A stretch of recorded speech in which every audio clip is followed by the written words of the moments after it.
We are here, stopover, it's still raining, and we will have drinks and I'm sorry, I'm still sleepy.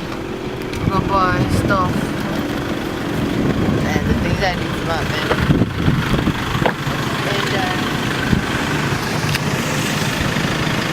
Ba't ang ano te, liwanag ko. ba't ganun?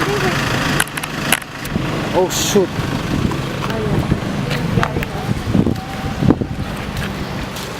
Hindi naman palisin yung kansin. Okay naman, okay naman. Ewan ko sa kapit lang, baka di tayo makatawid. What's up, Jed? See.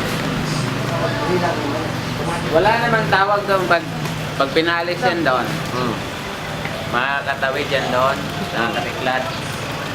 Kasi doon tumatawag yung duty port yan doon sa airport.